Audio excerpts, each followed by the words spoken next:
사랑하는 성도 여러분, 또 오늘은 창립 14주년 감사 예배로 드리게 됩니다.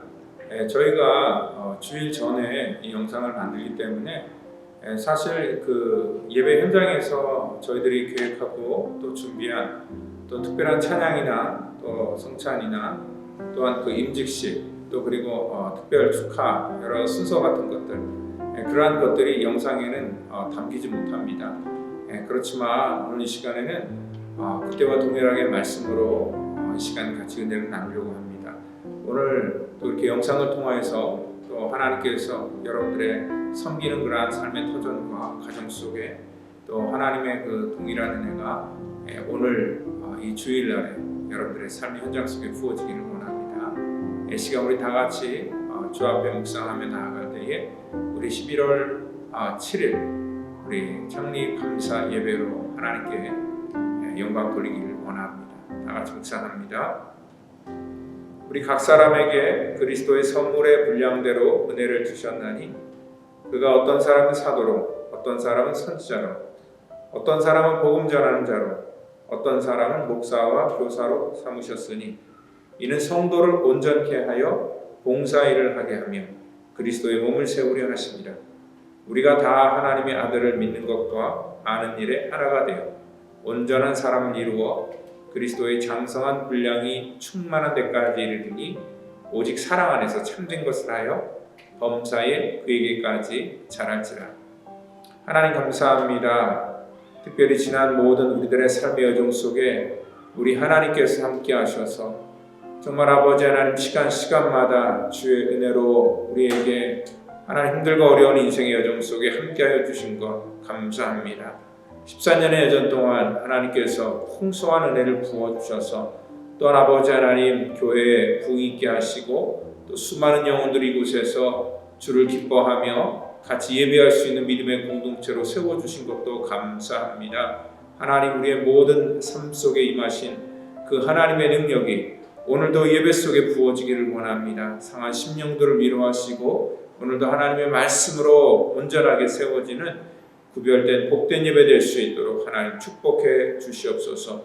모든 것 감사하며 사랑이 많으신 예수님의 이름으로 기도하옵나이다. 아멘. 이 시간 우리 다 같이 사도신경으로 우리의 신앙을 고백하겠습니다. 전능하사 천지를 만드신 하나님 아버지를 내가 믿사오며 그 외아들 우리 주 예수 그리스도를 믿사오니 이는 성령으로 잉태하사 동정녀 마리아에게 나시고 본디오 빌라도에게 고난을 받으사 십자가에 못 박혀 죽으시고 장사한 지 사흘 만에 죽은 자 가운데서 다시 살아나시며 하늘에 오르사 전능하신 하나님 우편에 앉아 계시다가 저리로서 산 자와 죽은 자를 심판하러 오시리라. 성령을 믿사오며 거룩한 공회와 성도가 서로 교통하는 것과 죄를 사하여 주시는 것과 몸이 다시 사는 것과 영원히 사는 것을 믿사옵나이다. 아멘. 이 시간 우리 찬송가 210장 시온성가 같은 교회 찬양하시겠습니다.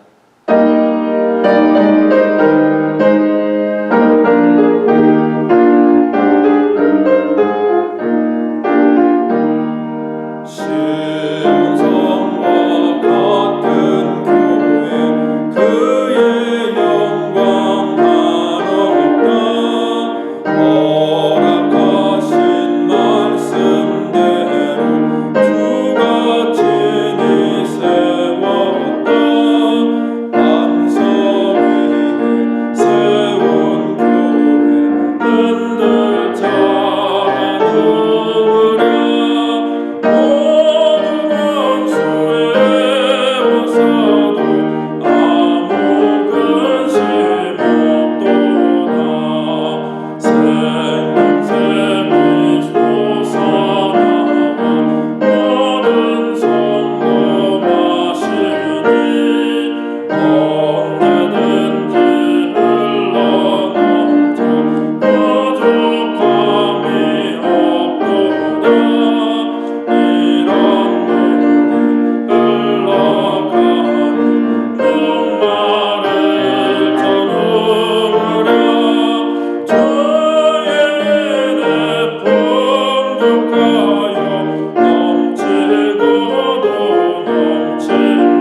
창립 감사 예배로 또 하나님 앞에 우리가 말씀을 같이 받도록 하겠습니다.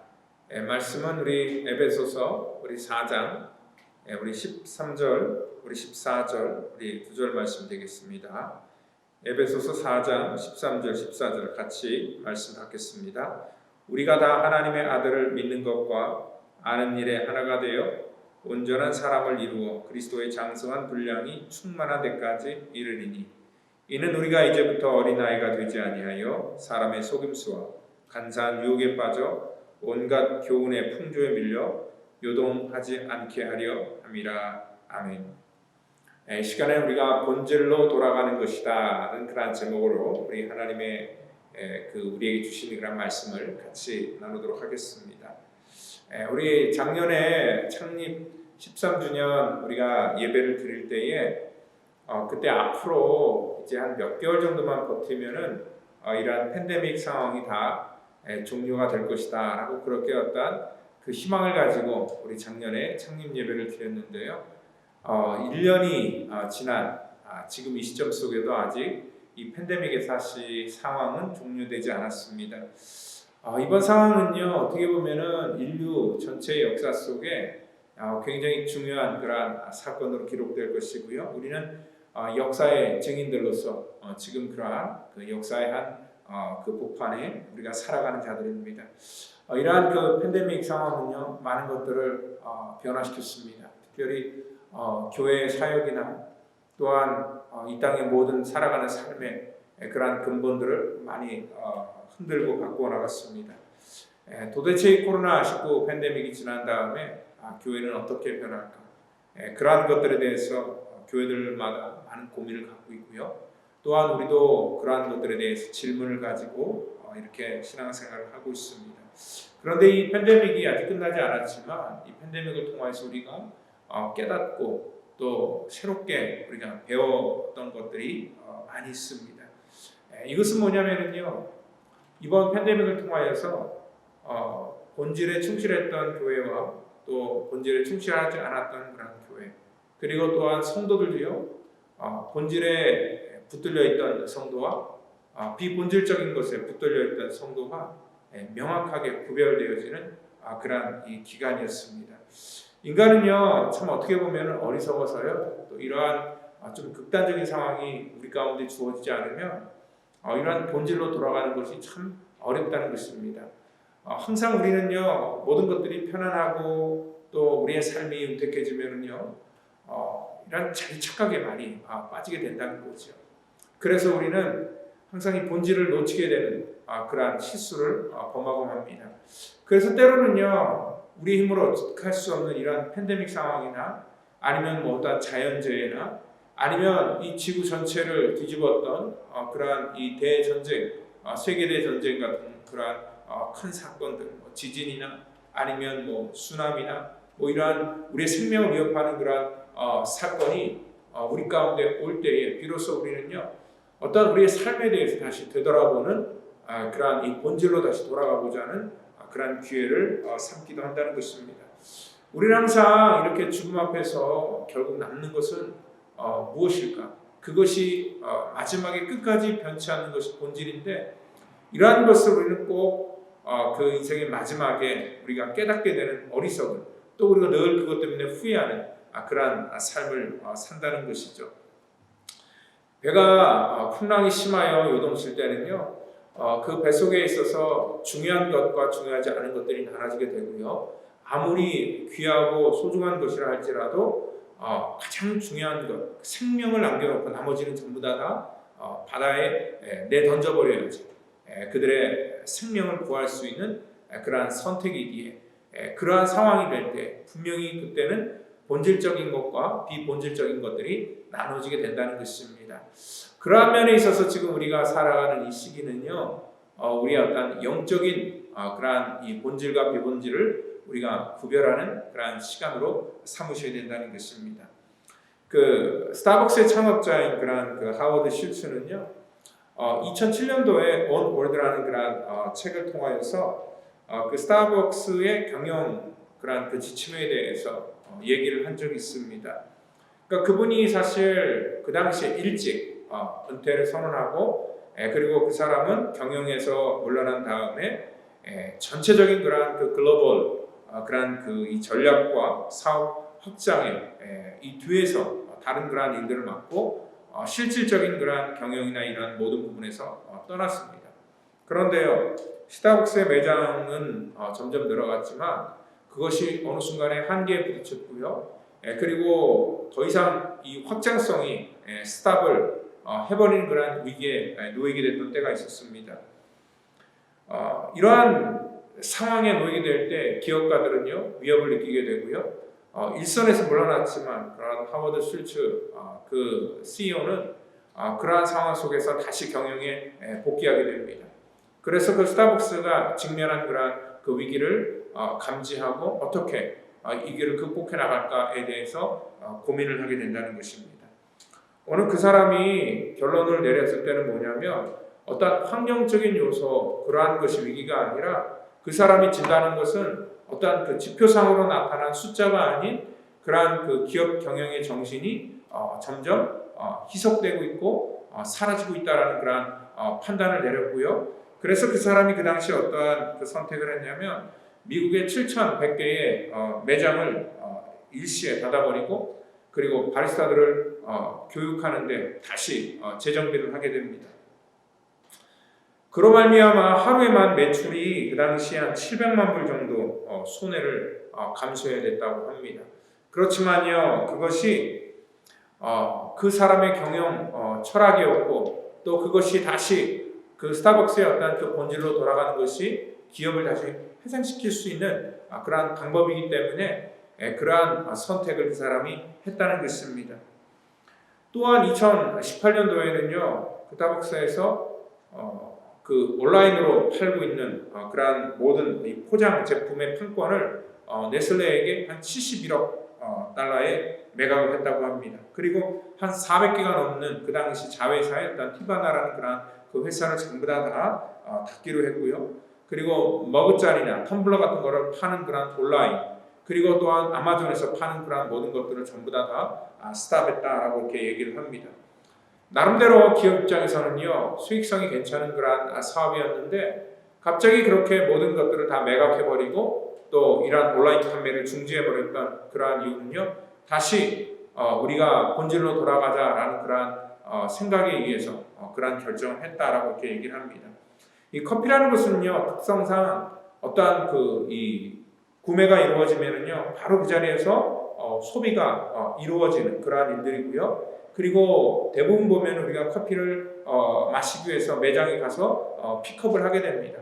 그래서 전체적인 그런 이 스타벅스의 이 수입의 창출은 대부분 다 이러한 직영 매장에서 오게 된다 그렇게 얘기를 합니다. 그렇기 때문에 한 80% 이상이 그 수입이 직영 매장이기 때문에 다른 것보다 더 거기에 우리가 신경을 쓰고 본질로 돌아가야 된다는 것들이 그 하워드 슐츠였던 그런 경영 철학이었다는 것입니다. 그래서 그 사람은요 그 컨퍼런스에서 이런 얘기를 합니다.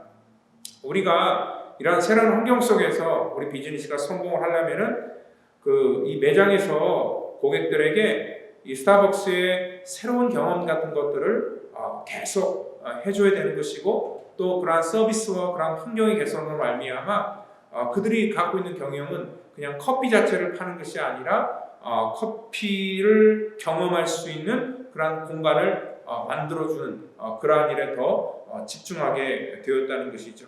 그래서 고객들에게 어떤 특별한 경험을 주기를 원하는 것이 다시 그것이 본질로 돌아가는 것이다라고 생각했기 때문에 과감하게 이에 맞지 않는 모든 그러한 이 사업들을 과감하게 정리할 수 있었다는 것입니다. 사실 어떻게 보면은요 기업가 입장에서는 더 많은 이윤 창출을 위해서 문어발식으로 기업을 확장하는 것들이 보편적인 그러한 기업들의 모습입니다. 그런데 이 사람의 경영 철학은요 그러한 그 커피라는 우리가 마시는 그러한 한 잔의 그러한 이 드링크를 위해서 그것이 무엇이 될 것이고 또 그것은 어떠한 의미를 담고 있는지에 대한 그러한 제품의 본질을 꿰뚫는 그러한 통찰이 있었기 때문에 그러한 결정을 했다라고 얘기를 하고 있습니다. 이 얘기를 왜 하냐면요, 우리 교회가 그러한 얘기를 들으면서 우리 교회도 이 본질로 돌아가는 것들에 대해서 좀 깊이 한번 고민을 해봐야 된다는 것입니다. 우리가 이 선택과 이러한 집중에 우리가 더 중요성을 가지고 있어야 되죠.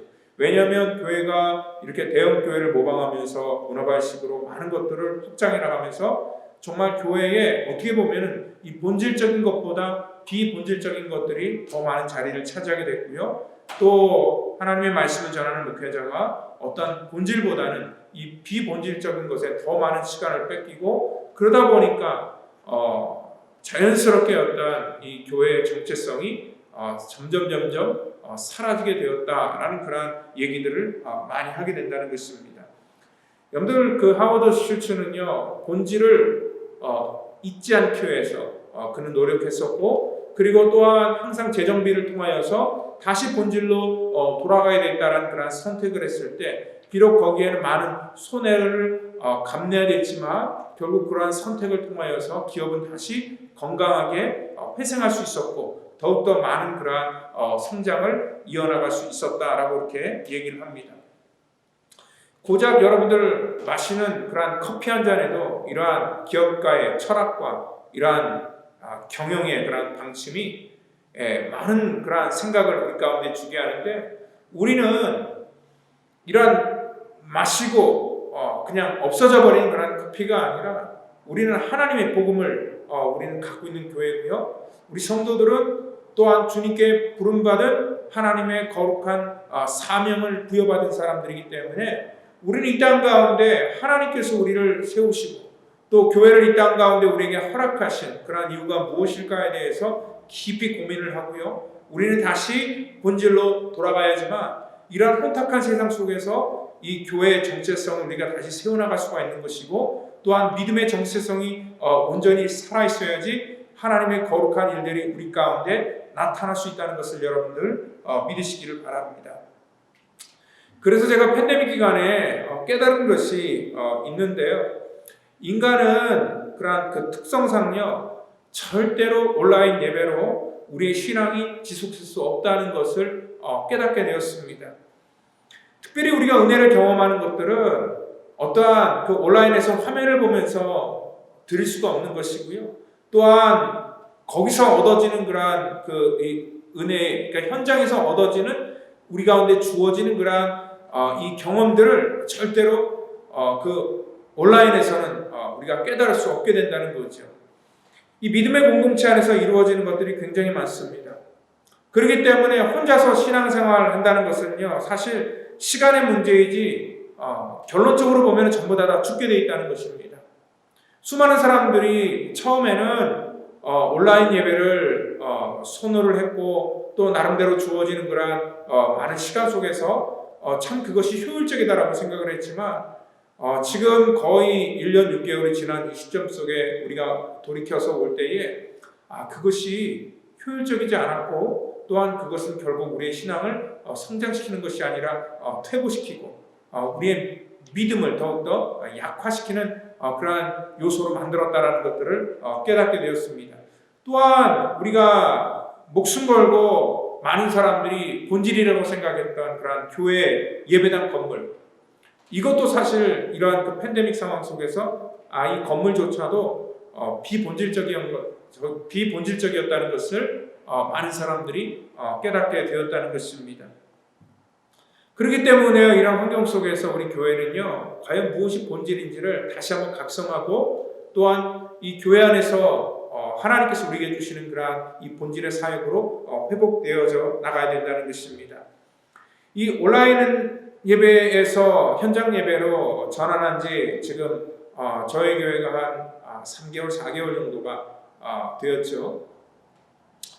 그런데 그러한 모든 것들이 다시 정상으로 지금 많이 이렇게 복귀하고 있는데 참 그 당시 그러한 선택을 했던 것이 너무나 잘한 것은 뭐냐면 우리가 지난 과거 속에서 지난 1년 넘게끔 우리가 이 팬데믹 상황 속에서 묶여있던 우리의 신앙들이 이 현장으로 복귀해서 이 현장에서 예배를 드리면서 많이 회복이 되었고요. 그리고 또 현장에서 예배를 드리는 많은 사람들이 하나님의 은혜를 이 예배 현장에서 깨닫고 체험하게 되고요. 그리고 또한 새로운 성도들이 정말로 굉장히 많이 저희 교회에 등록을 하게 됐고, 그래서 지금 많은 그러한 성도들의 같이 이렇게 즐거워하고 기뻐하는 그러한 그 예전에 우리가 잃어버렸던 것들을 다시 회복할 수 있는 그러한 기회로 삼았기 때문에 참 이 전환을 잘했다라고 이렇게 생각을 합니다. 여러분들, 우리가 은혜라는 것을 경험하는 것이 예배입니다. 그리고 하나님께서는 은혜를 경험하기 위해서 교회라는 공동체를 우리 가운데 허락해 주셨고요. 또한 이 안에서 또 우리가 이 예배의 본질은요, 하나님의 은혜를 우리가 깨닫고 그 은혜를 누리면서 살아가는 것들이 또 예배 속에서 반드시 이루어져야 될 그러한 일들이라는 것입니다.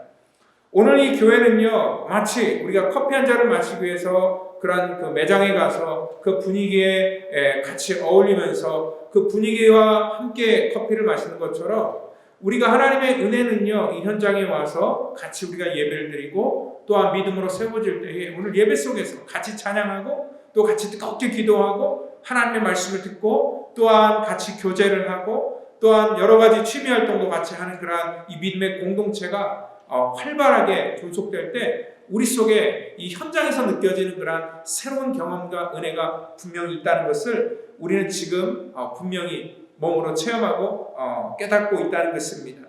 이것이 바로요, 하나님께서 우리를 부르신 목적이고 또 교회를 세우신 목적이기 때문에 우리는 이 본질에 사실 충실해야 됩니다.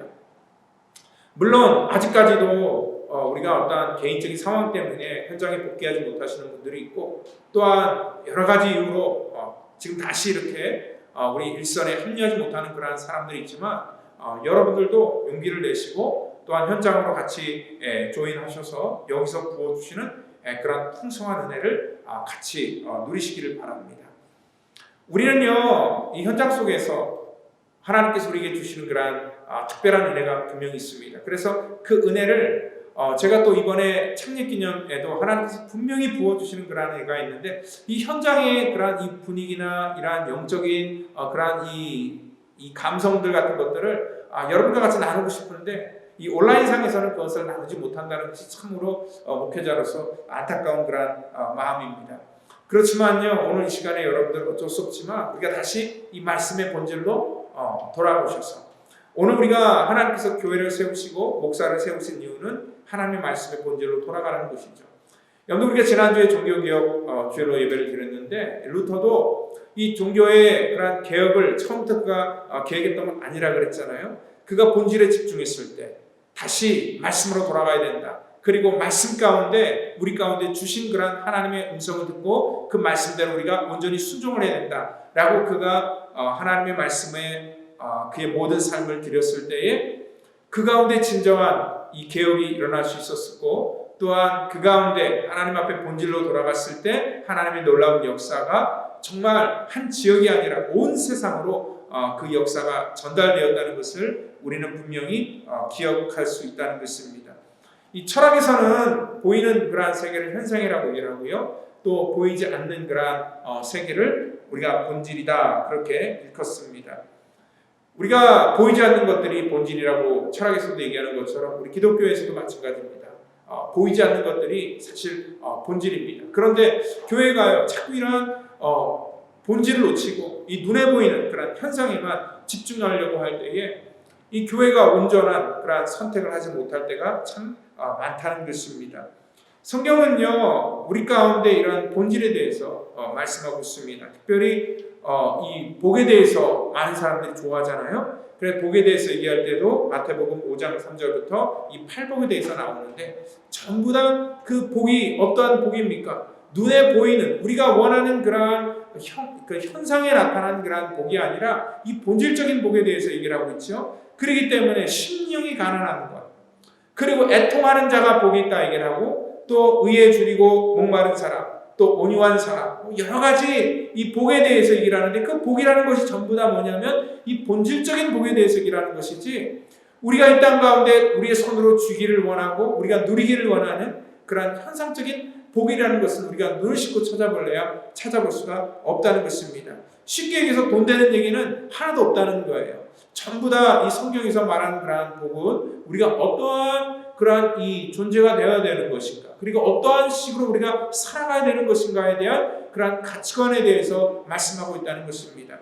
시편 1편에서 구약에서도 복에 대해서 얘기를 할 때 이 다윗이 얘기하는 그러한 복이 있는 그러한 사람은요, 뭐 남편이 돈 잘 벌어오고, 뭐 아이들이 속 안 썩이고, 그리고 사업 잘 되고, 뭐 돈이 여러분들의 삶 속에 착착 달라붙고 하는 그러한 차원의 복이 아니라, 오늘 이 복은요, 어떻게 보면은 이런 현상적인 얘기가 하나도 안 하고, 우리가 어떠한 존재가 되는 것인가, 우리가 어디에 있어야 되는 것인가, 우리가 심겨져야 될 것은 어딘가에 대한 그러한 이 본질적인, 그러한 근원적인 그러한 것들에 대해서 우리 가운데 말씀하고 있다는 것입니다. 우리의 신앙이요, 물과 기름이 마치 이렇게 서로 겉돌듯이 오늘 모든 사람들 속에 이러한 신앙이 하나가 되지 않고 삶과 신앙이 이렇게 자꾸 이렇게 겉돌면서 괴리감이 느껴지는 것은 뭐냐면, 하나님께서 우리 가운데 주시는 본질을 우리가 눈에 보이지 않기 때문에 망각을 해버리고, 항상 눈에 보이려고 하는 그런 현상에만 우리가 치중하고 또 그것을 붙들려고 하기 때문에 우리 삶 속에 신앙과 삶에 이러한 괴리가 생기게 된다는 것이죠. 그렇기 때문에 우리는 이 땅에 눈에 보이는 것을 쫓다 보면 항상 이러한 본질을 놓치게 된다는 것입니다. 그 괴테가 쓴 소설 파우스트에 보면은요, 껍질을 벗기지 못하는 뱀은 죽는다라는 그런 얘기를 합니다. 그러니까 뱀은요, 1년에 한 번 정도씩 이렇게 정기적으로 이 탈피를 해서 껍질을 벗겨야지만 또 다시 어떤 생존을 유지할 수 있다고 합니다. 그런데 병에 걸리거나 어떠한 이유 때문에 그 탈피를 하지 못한 뱀은 그 안에 갇혀서 스스로 죽게 된다 얘기를 합니다. 우리 신앙도 마찬가지라고 생각합니다. 우리가 살다 보면은요, 우리가 의도치 않게 우리 속에 어떤 그 비본질적인 그런 껍질들이 우리 가운데 입혀질 수가 있습니다. 또한 이민 생활과 함께하는 우리의 신앙이기 때문에 우리 속에 잘못된 그러한 인식이나 어떤 세상의 풍조들이 우리 속에 들어와서 여기서 우리를 포장할 수가 있습니다. 우리가 하나님의 말씀하면서 과감하게 그러한 것들을 벗어 던져버리고 다시 새로운 심령으로 거듭나는 그러한 기회가 우리 가운데 있어야 된다는 것이죠. 우리가 다시 본질로 돌아가기 위해서 우리는 매 주일마다 하나님의 말씀 안에서 우리를 조명하고 우리의 연약한 것들을 하나님 앞에 내려놓고 회개하고 다시 한번 믿음으로 결단하고 돌이키는 그러한 역사가 우리 속에 있어야 된다는 것이죠. 오늘 바로 예수님께서는요, 이 땅 가운데 우리에게 그것 때문에 오셨습니다. 우리가 원하는 것처럼 우리가 좋은 이미지를 가지고 이 땅 가운데 우리가 원하는 것들을 누리며 살기 위해서 주님께서 우리 가운데 오시지 않으셨다는 것입니다. 여러분들 사실 우리가 껍질을 벗기지 못하면은요, 우리 역시도 우리 안에 어떤 이미지에 갇혀서 스스로 마치 그 예수님 당시에 바리새인과 또한 서기관과 또한 그러한 종교 리더들처럼 자기 스스로 안에 갇혀서 영적으로 죽을 수 있다는 거죠. 우리의 환경 속에 여러 가지 변명거리들이 있어요. 그런 것들을 우리가 포장을 하면서 우리 스스로를 이렇게 변명을 하고 또 우리의 상황에 대해서 스스로가 그러한 이 포장을 입어서 우리를 이렇게 표현하려고 하지만 결국 우리는 그러한 이유와 변명 때문에 스스로 갇혀서 죽을 수밖에 없는 것들이 우리의 운명이라는 것입니다. 예수님께서는요, 세상 기업처럼 어떤 이미지를 가지고 사람들에게 접근하지 않으셨어요. 예수님의 어떤 모습을 보면 사역의 모습을 이미지로는 정말 안 좋은 곳이에요. 왜냐하면 예수님의 출신도 그렇죠. 예수님은 나사렛이라는 곳에서 낮은 신분으로 이 땅 가운데 오셨고, 또한 예수님께서는 살아가면서도 정말 이 죄인이라 일컫는 그런 사람들과 서로 친구하면서 별로 사람들에게 그렇게 대접과 인정을 받지 못했던 그런 삶을 사셨고, 그 마지막에도 예수님의 죽음도 치욕적인 그런 이 죄목으로 또 치욕적인 그런 모습으로 완전히 발가벗기시고 강도와 더불어 십자가에 달려서 돌아가시는 그러한 안 좋은 이미지를 가지고 인생을 마치셨습니다. 그렇지만요, 기독교가 우리 가운데 주기를 원하는 것들은 어떠한 좋은 이미지를 가지고 우리 가운데 다가오고 우리가 포장해서 그럴싸하고 나이스한 것이 아니라 정말 본질은 뭐냐면 주님께서는 겉으로 드러나고 사람들이 자기를 어떻게 보고 하는 것과는 아무 상관없이 이 땅 가운데 그 본질이었던 우리의 영혼을 살리시기 위해서 우리에게 구원을 주시기 위해서 이 땅 가운데 오셨다는 것을 여러분들 믿으시고, 이 땅에 교회를 세우신 것도 어떠한 사회에 공헌을 하는 좋은 이미지, 윤리적으로 도덕적으로 인정받는 그런 이미지가 아니라 생명을 살리는데 집중하기 위해서 하나님께서는 교회를 우리 가운데 허락해 주셨다는 것을 여러분들 분명히 믿으시기를 바랍니다. 그래서 교회의 본질은요, 우리 가운데 하나님께서 이 교회를 맡기신 것은 오늘 하나님께서 영혼을 살리고 오늘 이 땅 가운데 하나님의 거룩한 사역을 우리가 이어나가도록 하나님께서 저와 여러분들을 부르셨다는 것을 여러분들 믿으시길 바랍니다. 베드로하고 요한이 복음을 전할 때에 사람들이 그의 복음을 스탑시키려고 했습니다. 그때마다 베드로 요한은 담대하게 얘기를 합니다. 사도행전 4장 19절에 너희 말을 듣는 것이 하나님 말 듣는 것보다 옳은가 너희들 스스로가 판단하라. 그러면서 그는 담대하게 하나님의 말씀을 전했습니다. 그리고 또한 십자가의 능력에 대해서 그는 가감없이 사람들에게 눈치를 보지 않고 선포했습니다. 그러한 곳에 온전한 교회가 세워졌고요. 또한 하나님의 복음이 더 강력하게 그들의 삶 속에 증거되었다는 것을 알 때에 오늘 바로 우리는요 그러한 일들을 부여받은 존재입니다. 그렇다면은요 본질적인 것만 중요한 것인가? 그러면 우리의 삶 속에 나타나는 현상은 아무 의미가 없는 것인가? 그렇지 않다는 것이죠. 여러분들 이 본질과 현상은요 같이 가게 된다는 것입니다. 다만 우려하는 것은 뭐냐면 우리의 본질을 놓쳐버리고 현상에만 사람들이 집중할 때에 잘못된 선택을 하게 되기 때문에 오늘 이러한 이 본질을 잘 담기 위해서 하나님께서 우리 가운데 주신 그러한 방편이 뭐냐면 오늘 이 본문 속에서 하나님께서는 우리 가운데 하나님의 아들을 믿는 것과 아는 일에 하나가 되고 온전한 사람을 이루기 위해서 성도를 또한 온전히 세우시기 위해서 어떤 사람은 선지자로 복음 전하는 자로 목사와 교사로 삼으셨다 얘기를 하고 있습니다. 오늘도 저희들 예배 시간에 예배 후에 설교 후에 임직을 하게 되는데 임직자를 세우신 이유가 뭡니까? 직분을 세우신 것은 교회의 그릇을 세우는 것입니다. 하나님의 본질을 온전하게 담아내기 위해서 사람들을 훈련시키고 또 세우셔서 그 사람들을 통하여서 하나님께서는 이 땅 가운데 하나님의 거룩한 사명을 맡기시고 또한 그 일을 이 땅 가운데 이루도록 저와 여러분들 또한 오늘 임직받는 자들을 하나님께서 부르셨다는 것을 여러분들 믿으시길 바랍니다. 이 땅에는 너무나 혼탁한 세상의 물결들이 우리 속에 강력하게 역사하고 있습니다.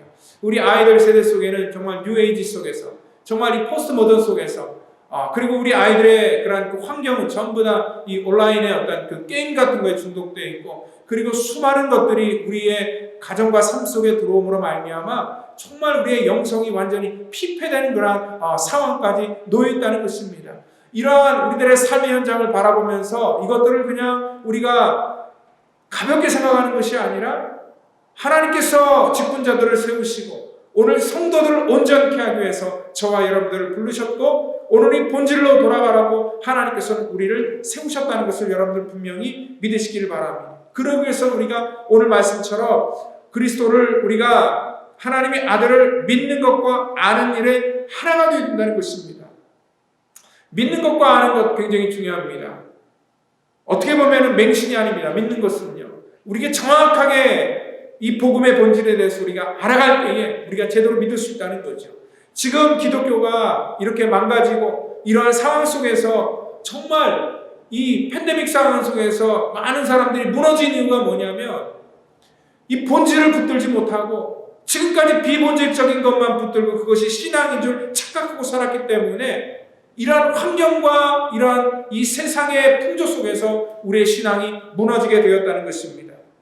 제가 어릴 적에 참석했던 그러한 교회의 모습을 보면은요, 참으로 정말 기가 막힌 경우들이 굉장히 많았습니다. 지난번에도 우리가 종교개혁 주일에 그러한 그 직분에 대해서 제가 말씀을 드렸는데 그 붕회 같은 데 가보면은요, 참 정말 말도 안 되는 그러한 목회자들이 와서 그렇게 집회를 해놓고 또 성도들에게 그것이 마치 은혜인 것처럼 포장하는데 여러분들 이러한 이 하나님을 아는 것에 대해서 우리가 게을리하게 될 때, 그리고 분별함이 없을 때, 우리는 그러한 오리에 빠지게 된다는 거죠.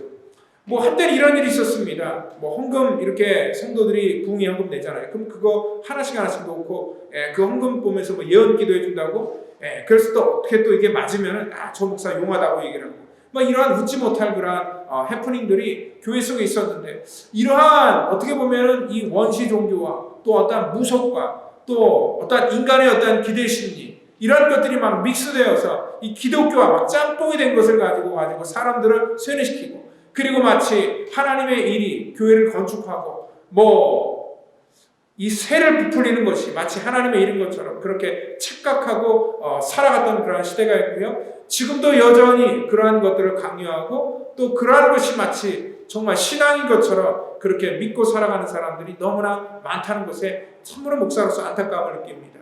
여러분들, 하나님께서 교회를 세우시고 이 시대 속에서 하나님께서 우리에게 이성과 또 신앙을 주시면서 우리의 믿음을 통하여서 하나님을 아는 것과 믿는 일에 하나가 되기 위해서 부르신 것은 뭐냐면, 우리가 이 땅 가운데 정확하게 하나님의 말씀을 알아야 되는 것이고, 또한 여러분들은 하나님의 말씀을 듣고 또한 가르치고 그리고 제자를 삼아서 하나님께서 우리 가운데 주신 귀한 사명을 감당하라고 오늘 저와 여러분들을 세워주셨다는 것을 믿으시길 바랍니다. 교회는요, 주님 이 땅 가운데 오실 때까지 주님께서 이 땅 가운데 하셨던 사역을 지속해 나가야 된다는 것입니다. 이 세상 가운데 답을 줄 수 없는 그러한 모든 것들에 대해서 해답을 주고 저들의 인생의 문제를 풀어주는 것이 이 교회 현장이 되어야 된다는 것입니다. 인생의 고통 갖고 아픔을 갖고 또한 마음의 두려움을 가지고 살아가는 자들에게 예수의 이름으로 치유를 주고 자유함을 주고 이 땅 가운데 천국의 복음을 주셔서 소망을 주게 하는 거룩한 사역을 오늘 저와 여러분들이 감당하셔야 된다는 것입니다. 교회는요, 저와 여러분들의 오름을 위해서 존재하는 곳이 아닙니다. 우리가 얼마나 의로운지를 나타내는 것이 교회가 아닙니다. 이 땅 가운데 정말 이 거룩함으로 포장된 이 잘못된 그러한 그 의인들이 너무나 많습니다. 스스로 양심 있는 것처럼 윤리적인 것처럼 살아가는 그러한 이 바리새인적인 그러한 생각을 가지고 잘못된 그러한 신앙생활을 살아가는 사람도 너무나 많습니다. 겸손함으로 코스프레를 하고 또한 의로운 척으로 코스프레 하면서 살아가는 신앙인들이 많이 있는데, 하나님께서 원하는 건 뭐냐면 우리가 그러한 것이 아니라 항상 이 교회를 세우는 건 생명을 살리는 것입니다. 하나님께서 저와 여러분들에게 이 창립 14주년을 맞이해서 오늘 주신 그러한 메시지도 뭐냐면, 우리가 예수님의 그러한 생명과 상관없는 그러한 우리끼리 어떠한 친교, 그리고 또 우리끼리 어떠한 즐거움, 세상의 복을 받는 것은 교회의 모습이 아니라는 것이죠. 오늘 분명히 우리가 기억해야 될 것은 뭐냐면 바로 예수 그리스도의 복음의 능력이 오늘 교회의 본질이 되어야 된다는 것이고, 이러한 코로나19 팬데믹으로 인하여서 오늘 교회가 어디로 가야 될까 방황하고 있는데, 다시 옛날에 그러한 이 좋은 모습으로 돌아가는 그러한 물리적인 회개가 아니라 정말 다시 한번 잃어버린 교회의 권위를 회복하고 본질로 돌아갈 때에 하나님의 온전한 그러한 놀라운 축복과 오늘 하나님의 충만한 그러한 역사가 오늘 저와 여러분들의 삶 속에 또한 우리들의 남은 그러한 삶 속에 부어지게 된다는 것을 믿으시고 여러분 믿음으로 승리하는 저와 여러분 되기를 예수님의 이름으로 축원드리겠습니다. 다 같이 기도합니다. 하나님 감사합니다.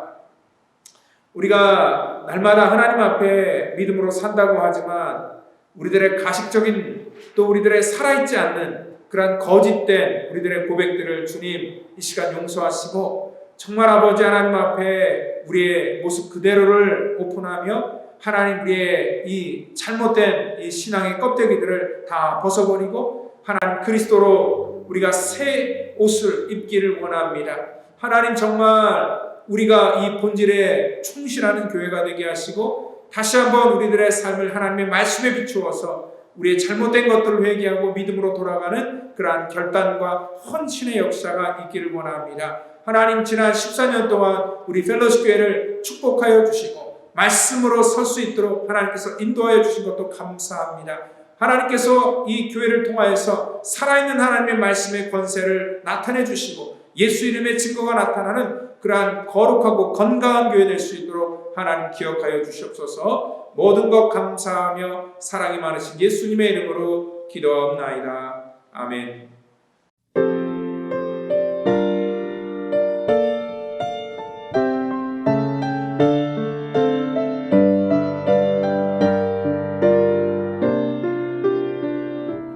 진정한 예배가 숨쉬는 교회 주님이 주인 되시는 교회 믿음의 기도가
라스베가스 펠로십 교회 예배 안내 및 교회 소식입니다. 주일 예배는 1부 예배와 2부 예배를 드립니다. 1부 예배는 주일 오전 11시에 교육관 2층에서, 2부 예배는 주일 오후 1시에 본당에서 드립니다.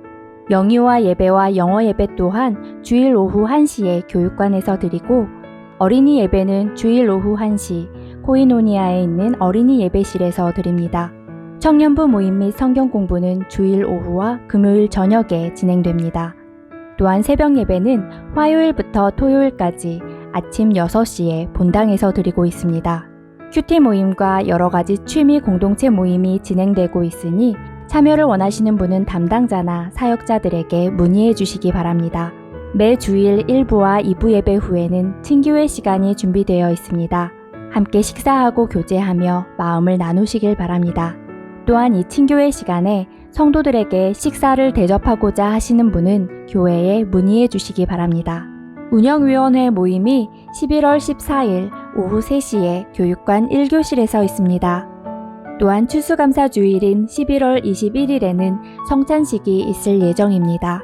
11월 9일 화요일 저녁 7시 30분에 갈보리 교회에서 백인 성가 합창제가 있습니다.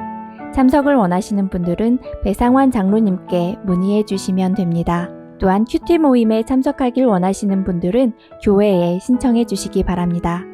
모든 것이 일상을 찾아가고 있지만 아직은 위생과 방역을 위한 펠로십 가족들의 적극적인 협조가 필요할 때입니다. 건강한 교회 공동체를 세워가기 위해 서로 독려하며 마음을 모아주시기 바랍니다.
같이 드린 예물을 위해서 기도합니다.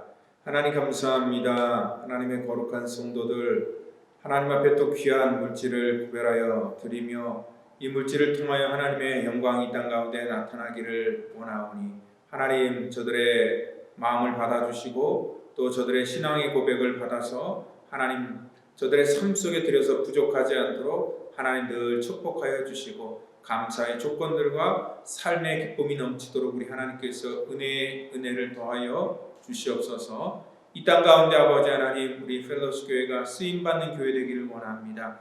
하나님의 거룩한 사역을 감당하는 교회가 되기를 원하오니 우리를 통로 삼으시고 주의 영광을 나타내 주시옵소서. 특별히 아버지 하나님 우리 성도들의 삶 속에 하나님께서 날마다 일용한 것들로 하나님 공급하시고 인도하여 주시기를 간절히 바라고 원하오며 이제는 구원을 이 땅 가운데 완성시키시기 위해 십자가에서 물과 피를 쏟으시며 우리의 모든 죄악과 허물을 사해 주신 우리 구주 예수 그리스도의 그 놀라우신 은혜와 우리를 사랑하셔서 친히 이 땅에 오시고 십자가 되신 우리 하나님의 무한하신 사랑하심과 성령님의 교통감화 역사 그 풍성케 하심이 오늘 이 시간에 하나님 앞에 감사하며 믿음의 본질로 돌아가기를 다짐하는 성도와 저들의 자녀와 가정과 사업 도전과 또 가정에서 영상으로 예배를 드리는 믿음의 권속들 전체 머리 위에마다 이제로부터 영원토록 함께 하시기를 간절히 축원하옵나이다.